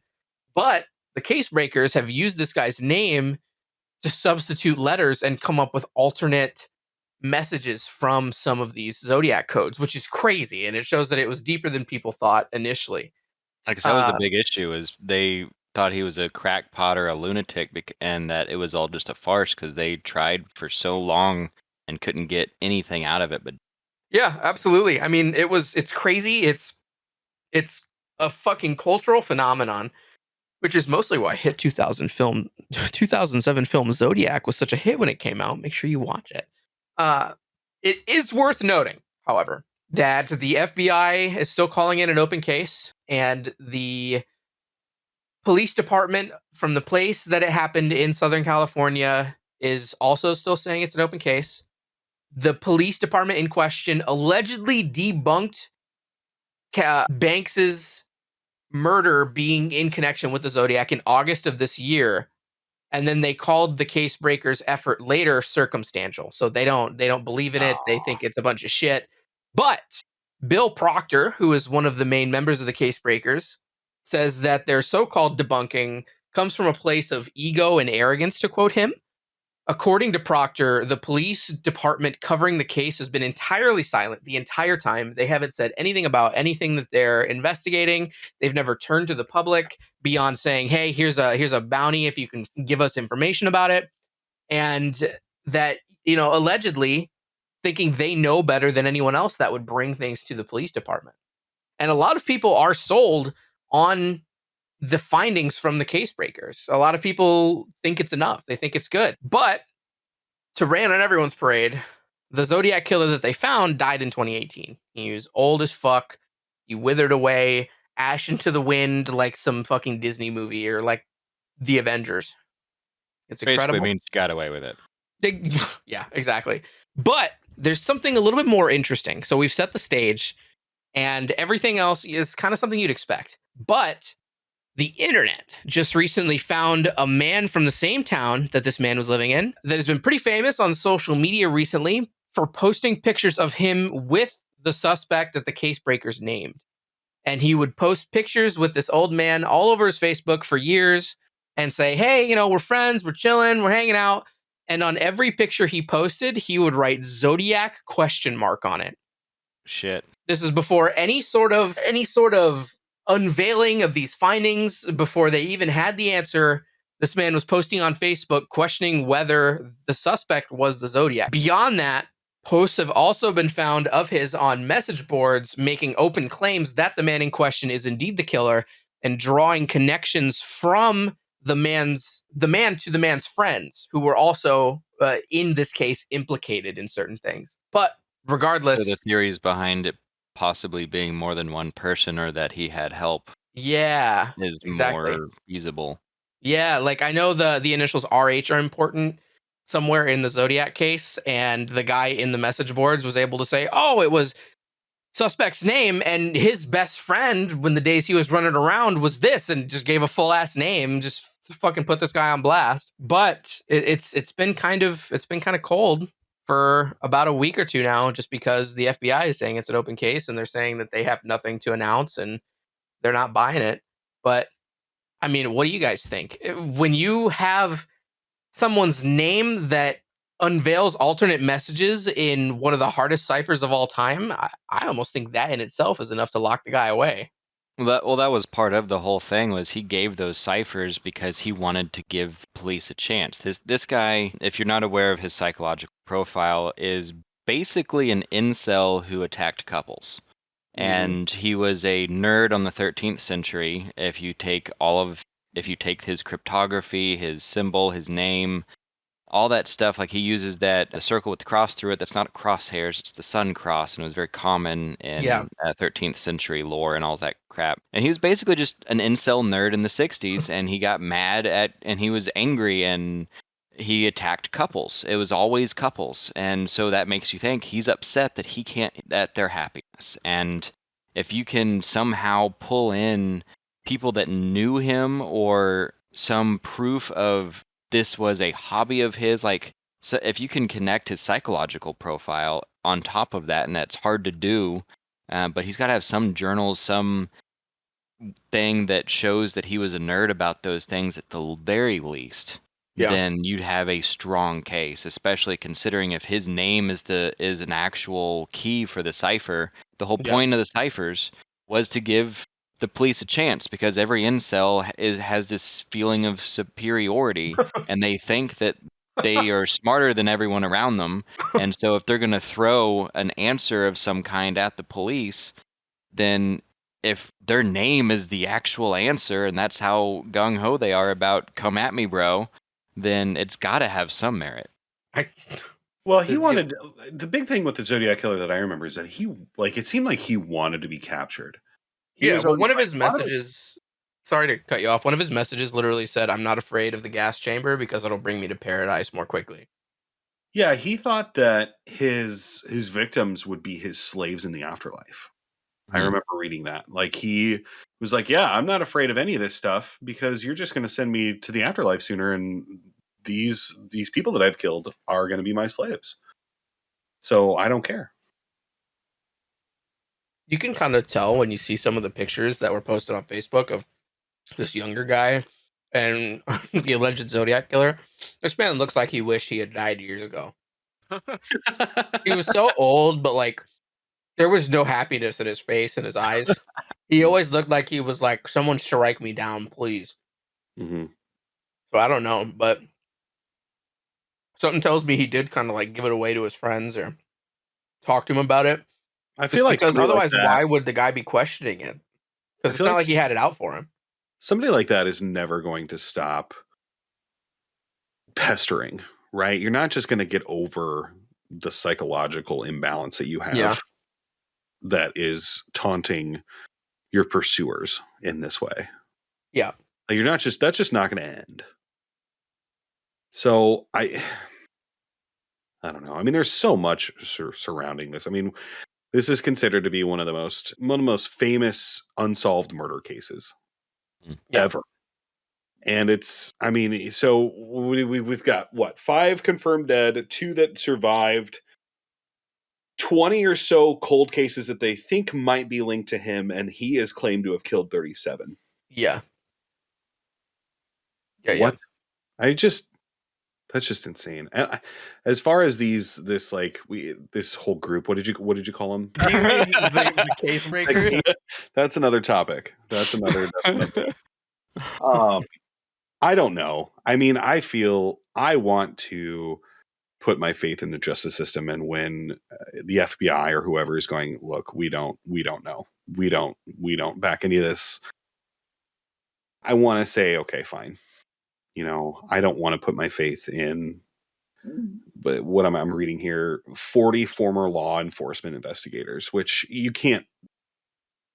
That's a big deal. Like, law enforcement, if they're still doing it, they're doing it for the fun of it. Yeah. Right, but they're all, yeah, exactly. I don't know enough to say that I can take that seriously or not take it seriously. I just don't know. I'll be honest, approaching it from that perspective, I mean, just from all the documentaries I've seen of the FBI or the police force or even the government just fucking something beyond all recognition. It happens often, and it's gotten to the point where I almost don't trust it myself, especially considering a lot of the stuff that this is a whole different fucking episode, but that the government has told us, that is lied about, not even just like not told about, but lied about specifically. There's a lot that goes into not trusting them for me. I think there's a lot that these people have, and I'm honestly in love with this idea of a group of people coming together to solve this because they love the idea of that and them actually getting it. Something about that is just, oh, I fucking love that so much. Yeah, it would but be specifically awesome. His name being part of the cipher is crazy. Like, it's something that you never would have figured out unless you had his name. And it's just kind of wild that so many things have come together just recently to kind of point towards that. And it's not even just the case breakers. This guy posting on Facebook was a totally separate thing that people, I think, on Reddit found. The case breakers didn't even know about this guy. And just when the case breakers news came out, people started looking up that old guy's name and found those Facebook posts connected to the other guy because he was tagged in them on Facebook. And Zodiac ? All over it. But what I gather when I read about it when it happened is that they were all kind of from this smaller town in Northern California. And it was the kind of town where your business is your business and you're not going to go snitch on somebody. And they just led a life with that old man doing his thing. But just imagine him at the bar going through like dementia, telling everybody he's a Zodiac killer, and them just laughing at him. Yeah, or like I can imagine them walking out of the hit 2007 film Zodiac in the movie theater, and just him being like, "Just yo, be safe out there, okay?" I just can't get over somebody like that with that sort of trauma or whatever psychological issues, just turning that off for 50 years. I mean, the other thing is, this guy he's smart, clearly, to be able to do all this cryptography stuff. He's a former Air Force vet, so he probably had some shit from while he was in the service that kind of affected him. But when you're smart like that, you can put a mask on like that 100%. And the thing is, we don't even know how much he was hiding it while he was there.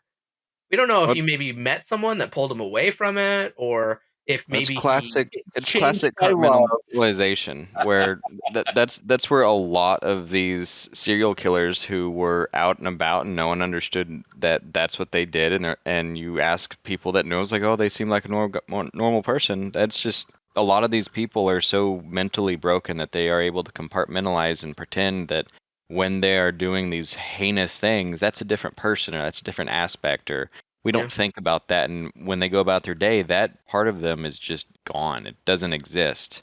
It's Yep. kind of Or like when you even play Crucible and you move on, and it's like that never Ghost Effect happened. Crucible. Holy fuck, Ghost. I mean, but the thing, there are true psychopaths out there that just feel no remorse for shit like that. That Mhm. act from a total place of just like intelligent decision, and they just don't feel anything human in that regard. Sociopaths. Those people, yeah, those people absolutely exist, and maybe he was one of those. I mean, who knows? What I will say is, regardless of whether the FBI or the police won't confirm or deny or whatever, this is the most evidence I've ever seen towards any one person. Mhm. Definitely more than the FBI or the police have presented, and clearly they're not getting anywhere with it. Probably not even putting a lot of time into it. Mhm. So, I mean, shit.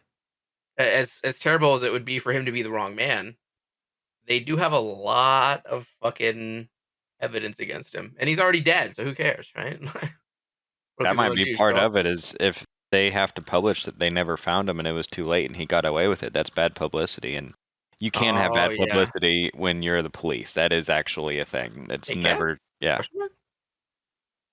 So it's that's there's so many things that is either non-response or covered up because of someone's screw up in the system. And even if it's a failure to find someone in time to have justice, like there's so many topics and examples I can give of all sorts of things, all the way down to JFK, of all these things that are just basically cover-ups of information that we're not given because we don't want to let you know that there was an accident, that there was one little slip up that Yep. shouldn't have happened because we put someone that wasn't qualified in a situation to handle something because we were short-staffed and we weren't willing to admit that we were short-staffed or we were underfunded. And it all comes down to just people trying to be human and not willing to be vulnerable and say, we need help, we need this, we need that, and they care more about their public opinion than they do about getting a solution. Yeah. Yeah. Absolutely. I agree with you. Final thoughts, anybody? I mean, I've kind of poured out everything I had to say about it. Fox. I. This is going to sound terrible, but I'm going to say it anyway for lack of, just for sake of entertainment. I don't give a shit Yeah. if this guy he's dead, right? Yeah. Yeah. It doesn't matter. I mean, I just, some things just go left unanswered. I mean, they never figured out who Jack the Ripper was, right? Mm-hmm. I mean, it happens, and I think it's weird that these 40 retirees have gotten together and this is what they're sinking their life into. Really?